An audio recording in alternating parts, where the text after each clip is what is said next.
Tim Smail. He's going to show us the quick tooth aging technique that he devised, and we'll get started right away. Okay.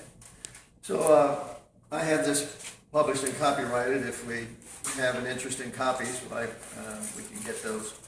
But basically, with a deer, an adult deer has 6 teeth in the back of his mouth.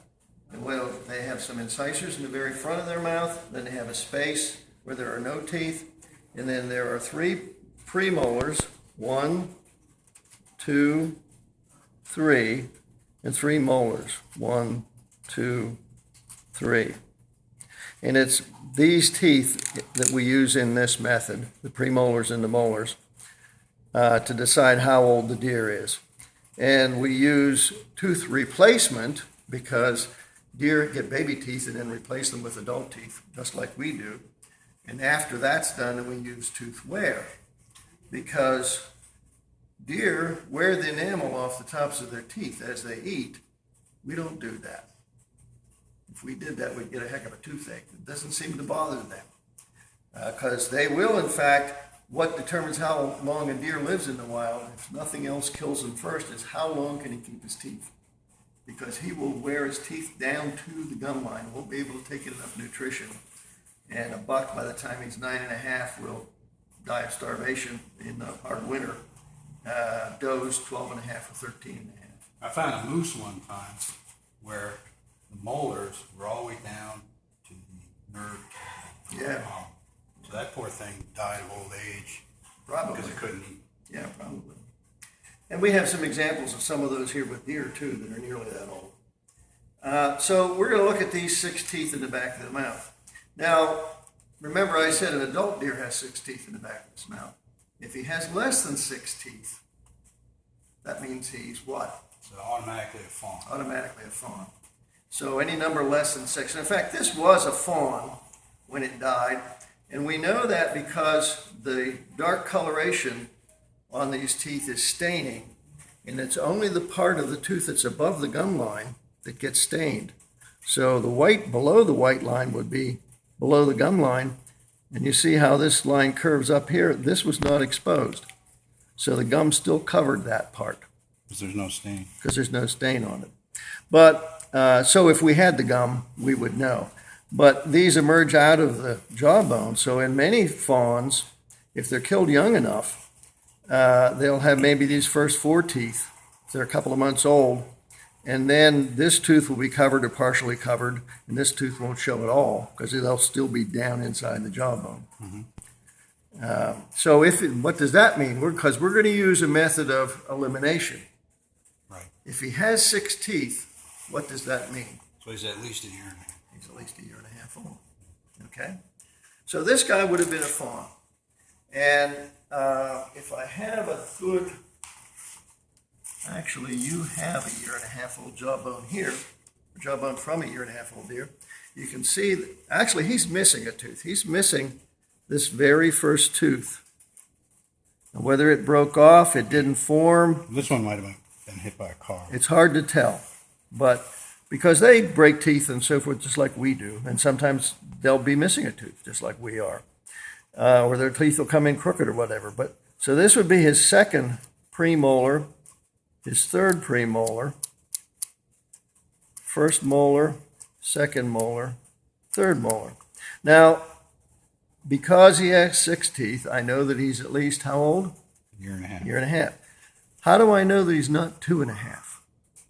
Well, the key there is to look at the last premolar. We can either come to the 4th tooth from the back or the 3rd tooth from the front. And if it's a tricuspid, if it has 1, 2, 3 cusps or bumps. Okay, I'm going to put my thumbs right where that tooth is. Well, it's from here. It's this guy right here? No, that's the 4th. It's this guy right That here. guy, the 3rd tooth. 1, 2, 3 cusps. It's got 3 cusps. Okay? Just like on this guy that was a fawn, the 3rd tooth, 1, 2, 3, has 3 cusps. 1, 2, 3. All right? Because if he were older, if he were 2.5, It'd be 2 cusps. that would only have 2 cusps. Why does it get smaller instead of bigger? It's counterintuitive. It doesn't get smaller. It looks smaller. The cusps are bigger. Okay. Especially that first cusp is wider Okay. than any. It takes up as much space as two of these. Got it. Okay? So less than 6 teeth, he's a fawn. 6 teeth, he's at least a year and a half. 6 teeth in, still has 3 cusps on his third tooth. He's only 1.5. 1.5 for sure. Yeah. If he has lost that tricuspid and he has a bicuspid, Now he's at least 2.5. he's at least 2.5. So 2 cusps, 2.5. Remember that. 2. Okay? Now, how do we know he's not 3.5? Now we have to go into the wear. Yeah, because he's not going to get any more teeth. He's already got all of his adult teeth. So we have to start looking at wear. And the last place he's going to show that wear is the last place that erupts from the gum. A new tooth. A new tooth. So this is the last tooth in the back of his mouth erupts later than the rest. Remember how I showed you on one of these samples that the stain didn't appear at all on that last cusp. Well, if we look at this guy, we can see there's stain on all of those cusps. And notice that the third molar is also a tricuspid. Mm-hmm. Okay, everything else is a bicuspid. And we look down on the top of the deer's teeth, and we see that this tooth is totally white, covered with enamel. This tooth, he's started to wear some of the enamel off. This tooth, you can see a little bit of brown dentin, and all of these show brown dentin. That's what fills up the inside of the tooth. Okay, now inside the enamel. the dentin is the brown stripe. Yep, and there's a brown dentin stripe on the inside cusp and one on the outside cusp. Okay, because he wears that off, and usually it's uniformly across the top of the tooth. If you can look down on the top of that third cusp of the third molar and see brown dentin, third cusp of the third molar shows where he's 3.5, or at least 3.5. Otherwise it'd be white. Otherwise, just like this guy, when we look at this, you can't see brown dentin on that last cusp when you look down on the top of it. Mm-hmm. You might see brown in between the two cusps. So that very last little... Yeah, that last little cusp bump on the back of the tooth. Plus, if you look at it from the side, you'll see that it still has a sharp crest on it. Mm-hmm. All right? Now, so you'll be able to look down at the top, see brown dentin, and when you look at it from the side, it'll be worn at least flat, if not concave. Okay. Third cusp, third molar, 3.5. Okay. Third cusp, the third molar. Yeah. If you could show where Not on premolar, you got to go back 3 to start with. 1, Right. 2, 3. 1, 2, 3. And then 1, 2, 3. Third molar, last cusp. There's no wear. It's 3.5. Yeah. Which is getting to be a pretty old deer. You probably in Pennsylvania, you're probably not going to harvest very many deer over that. You're going to see more and more and more of them. Yeah. With the kind of management that we're using today. Hopefully. And you'll see many more does than you will bucks. Right. Of that age. Okay. Now, let's look at a 4.5. I got one here that shows pretty good. Yeah, it shows a good bit of wear. Actually, this guy might be 5.5. Let's see this one. See that one? 1, 2, 3, 4. Yeah, this one's definitely 4.5. Okay, again, we're going to look down at the tops of the teeth and look at the wear. So, what tooth do you think we're going to look at for 4.5? We're going to look at that last. No, well, okay. To make sure that he's 3.5, we're going to look at the third cusp of the third molar. Yeah. Okay. Can we see a brown dentin line on there? Yes. So yes. It's more than 3.5. And when we look at the side, see how it's worn at least flat? Yeah. Okay, so he's at least 3.5. Right. All right. Now, if we look at the 3.5 that we used as a sample before, 4. If we look, so he's got wear, a lot of wear on that third cusp of the third molar. Mm-hmm. So he's definitely 3.5. So let's look at the fourth tooth, see if he is 4.5. 1, 2, 3, 4.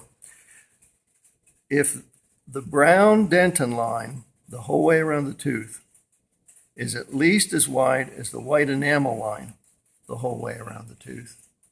And I don't care whether this one's wider than this one. I only care, is this brown line wider than that white line? Is this brown line wider than that white line? You're looking at the lingual side. Well, both sides. Both sides. Both sides, the whole way around the tooth. Okay. But each of those brown dentins has to be at least as wide as the corresponding enamel line. Because when we look at a 3.5, 1, 2, 3, well, this guy might be 4.5. Another 3.5 bag here. Those don't show very well. 1, 2, 3, yeah. When we look at the fourth tooth, the brown lines are not as wide as the white the whole way around. I mean, you have to look at it and say, yeah, that's wider. All right, now this brown line is wider than that white line. Yes. This brown line is wider than that line. Mm-hmm. This brown might be. Mm-hmm. This brown is not. Okay. All right, so he's not 4.5 because it has to be as wide the whole way around the tooth. So it doesn't matter that seems really wide. Nope. You have to look at the whole way around thing. the tooth. We're going to do the same thing for 5.5 and 6.5. We're going to look at the brown for lines each versus age white. from 4 up, you're looking at the fourth tooth, the fifth tooth, and sixth so tooth. on. But we're going to look at that same characteristic, Mm-hmm. the width of the brown lines versus the white lines. Mm-hmm. So we know this guy's only 3.5. If this guy,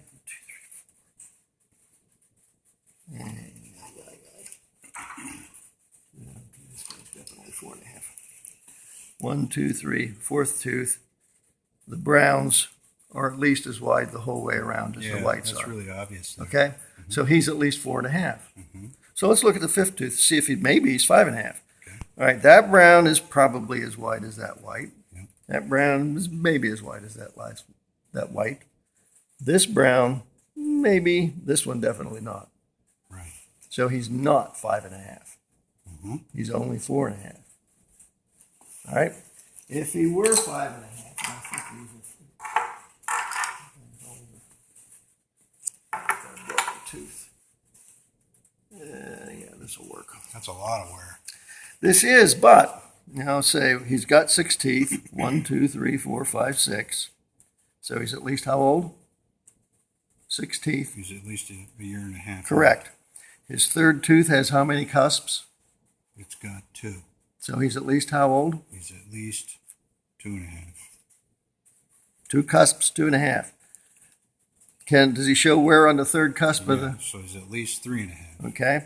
1, 2, 3, 4. Are the brown lines at least as wide as the white lines the whole way around the fourth tooth? Yes. So he's at least how old? He's at least 4.5. All right. On the fifth tooth, are the brown lines at least as wide the whole way around the tooth? Yes. So he's at least 5.5. Yes. Are the brown lines on the sixth tooth the whole way around the tooth at least as wide as the white lines? And that means both inside and outside. It looks like the outsides are a little thinner. Yeah. The brown lines are a little thinner Brown than the lines white, are thinner. especially this one back here. Yeah. It's almost non-existent. Okay. Okay. So he's only 5.5. Mm-hmm. All right. If he were 6.5, yes. If he were 6.5, he'd have 6 teeth. He'd have 2 cusps. Mm-hmm. He'd have wear on the third cusp. Mm-hmm. He'd have wide lines on the fourth tooth, wide lines on the fifth tooth, wide lines on the sixth tooth. So if you look straight down on the sixth tooth, is this as wide as brown as wide as the white I would say yes. here? That's a little iffy to me. How about this one? Back here. I can't decide. Okay. on that How one. about this one? I would say the brown is probably bigger than the Yeah, white. that's what we're looking at. How about this one? Looks even. Okay, how about this one? There's more white than brown. No? Yeah, it's close. It's close. It's That's tough. right. It's tough. When you get in that, it is tough. When you get in that situation You go back up to the fourth tooth Start over. and decide, do I have cupping? Is it worn enough Ah. that I show cupping on there? Okay, there's cupping here. Okay, so he's a true 6.5. Oh, Because not only will he have wide lines here, but he'll show cupping on the fourth tooth. for 6.5. Yeah, So no cupping at 5.5, correct. cupping at 6.5. And he should have wide brown lines on Yes. that last tooth as well. So this one, So the width of those just so brown you can lines see were- on the video Sure. that what we mean by cupping, how's that appear on the video? Good. Mm-hmm. It's really in, I don't know if you can see the depth perception on video, but it's real smooth and it's dished out in the middle, sort of concave all the way up through here. Okay, so it's indented here. And you can really feel it when you put your thumb in there. There's definitely a cup there on all these teeth. Okay, so that's 6.5. Yeah, so he's right over there. Now, let's say that he was 7.5. Same thing. Now, we can't tell how many teeth, because he's lost at least one's been broken off or something here, probably when it was cut out of his jawbone, out of his jaw. So 1, 2, 3. Right off the bat, as soon as you look at that, you know that's You know, a so, really old dude. yeah. Okay, so, but we're still looking at the width of the lines. Brown lines wide or wider than the white. Yes, Brown lines wide or wider Yes. than the white. Brown lines wide or wider than the white. yes, Okay. Cupping, yes, cupping, yes. cupping. A little bit of Yeah, cupping. not much. So this guy's probably 7.5. Okay. He'd show cupping back here if he were 8.5. More like this. Mhm. So you know, 7.5, 8.5. And if it's a buck, by the time he's 9.5, he'll have everything worn right down to the gum line. You not only won't see any brown stain, you won't see any white tooth either. Pretty rare animal. Yeah, but we find them. But yeah, this is a pretty rare animal for a buck too. Yeah. Now, to make things even more complicated, since like in humans, does tend to live longer than bucks. Yeah. And whereas bucks generally in the wild don't live beyond 9.5. Does, down where I live in on properties that I manage, not every doe we kill, but every year we kill some 12 and 13-year-old does. Now, we know they're 12 or 13 because when they get worn this much, we'll pull an incisor and send it into the lab Just to make sure. and have a section to see how old they are. Yeah. So if you really, really want to know for sure, then you take an incisor Yeah. and send it in. To a lab, and what they do, Can't be, there's annular rings there. yeah, they'll cut it off below the gum line. They take a wafer thin slice, mount it on a slide, stain it, and shine light through it. And there's differential staining, so you can see annular ring just like a tree. Yeah. That works in the north, and works so well in the south. Because What's that? they don't have, winter is the bottleneck for survival, Okay. and it's general temperature as much as anything, and of it food availability. In the south, it's drought, Right. which often occurs in the summer. And it's not every year like winter is. Sometimes they have a drought, sometimes they don't have a drought.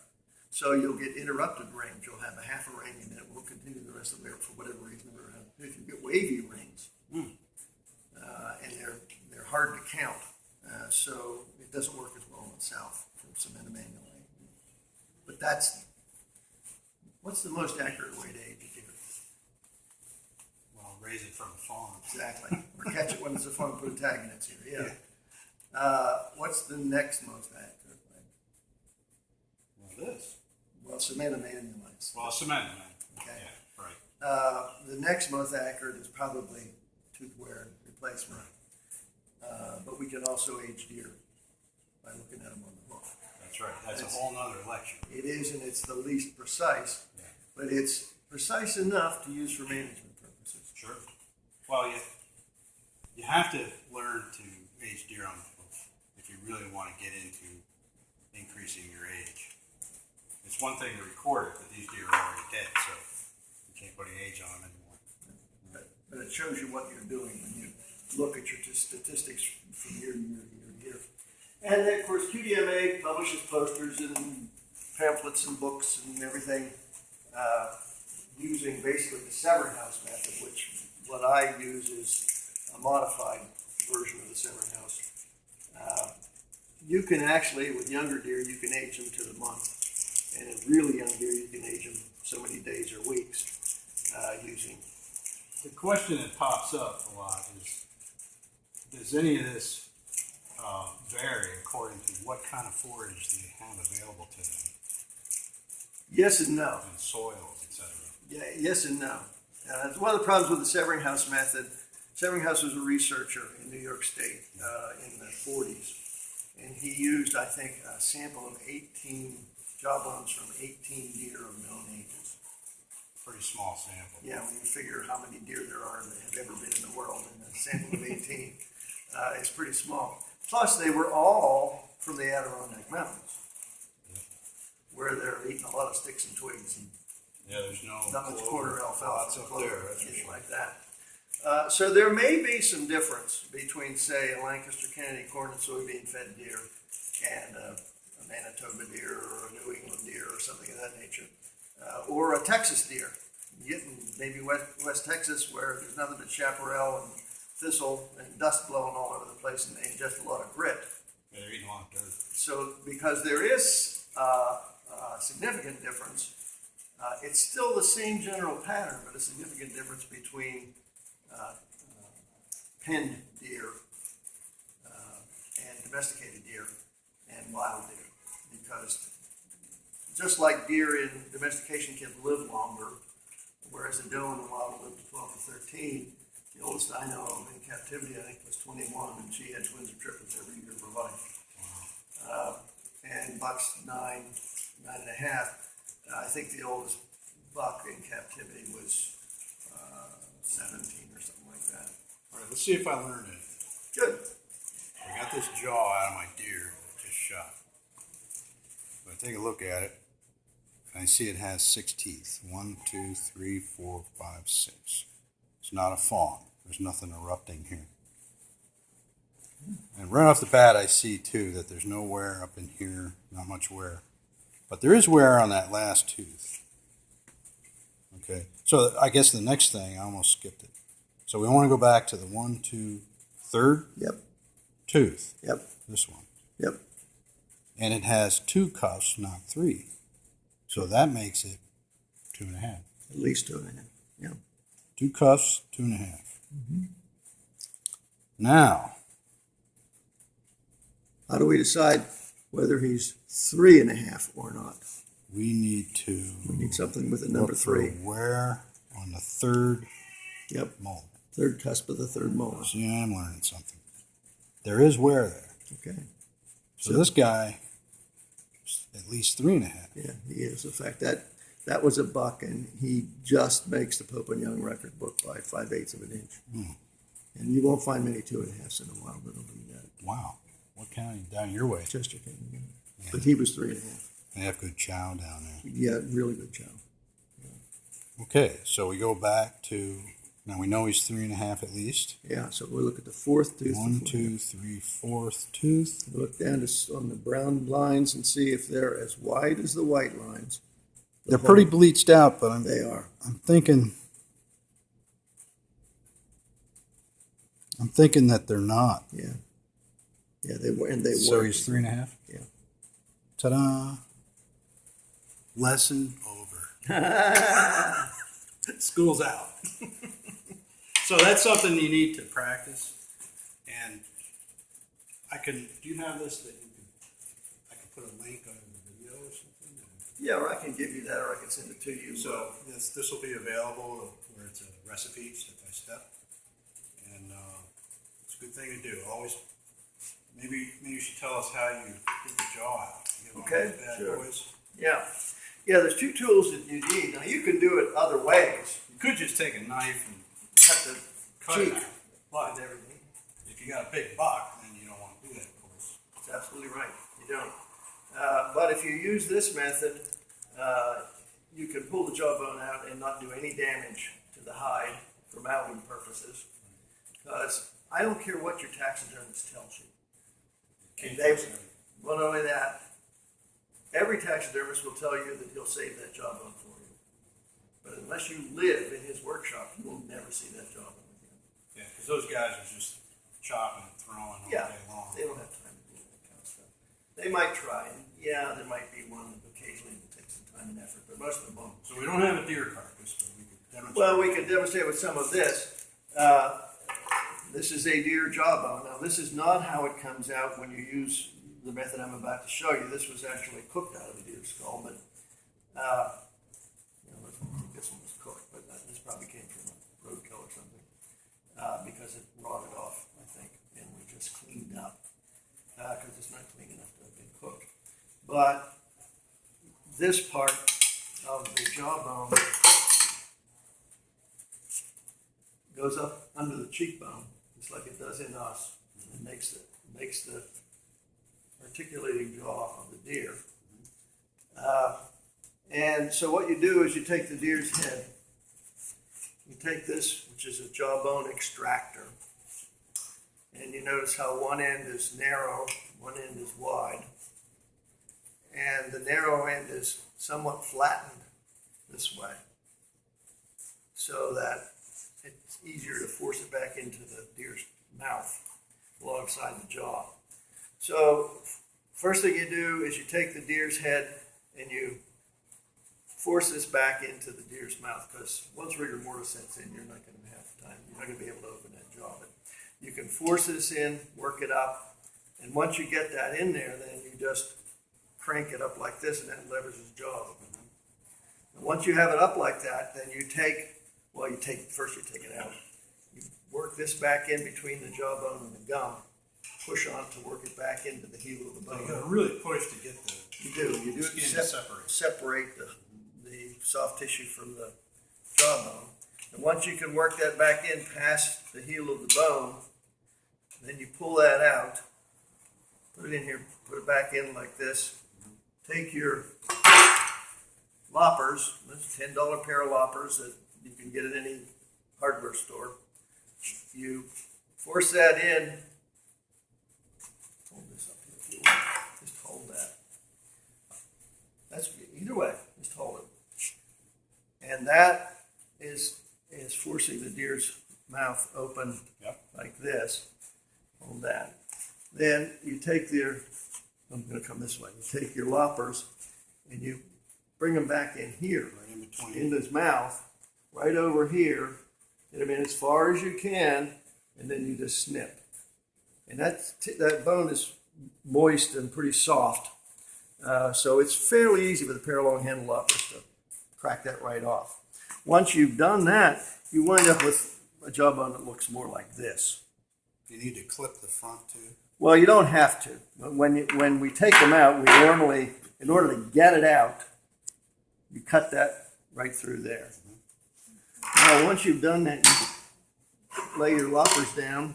You take this again, and you work this flat part back into the mouth along the top of the teeth, through that section that you clipped out of the jawbone. Wiggle it down to work it below the heel of the bone. You stand on the deer's throat or its neck, and then you just pull, and that just pops right out. That peels all the soft flesh tissue off. The jawbone breaks in half, and that side comes out. If you want the other side, you flip the other side. It's a little gruesome. Yeah, it is. But if you want to age your deer, you got to do it. And we can save these. And one thing you can do, most of us aren't killing hundreds of deer a year ourselves. And a lot of us don't have big clubs and so forth where we kill a lot of deer that we can collect a lot of jawbones from. But you can go to a butcher shop or processor someplace, and most of them are happy to allow you to collect jawbones. They throw those heads away anyway. Yeah, there's whole barrels of heads. Yeah. And you can practice. You could go 1 or 2 days. You can pull jawbones. You can get a collection for yourself, and then clean those up, cook them. Best thing to use to cook them is a cheap crock pot. Just go to Walmart or someplace, buy a cheap crock pot, set it on the low setting. Wait till your wife's out of town. You don't want to do it in the kitchen. You can do it in the garage or out in the driveway or something. And the reason for that is it won't, as long as you keep an eye on it, it's not going to overcook them. Right. 2 to 4 hours should be enough that you can almost just lift the bone out of the soft tissue. The soft tissue will all fall off, and then get a hard bristled brush and scrub them a little bit, and they'll be clean enough and dry them. Keep them dry. Don't ever store them in a plastic bag, because there's still enough organic tissue in there that they'll rot and they'll stink and they'll get slimy and so forth. And Best thing is to have them dry. Yeah, the best thing is to have them dry and keep them dry. Even if you're sending them someplace, even if you haven't cleaned it real well. I get jawbones, people want me to age their deer for them, and they've just cut it out of the deer and thrown it in a plastic bag and put it in a box and mailed it to me.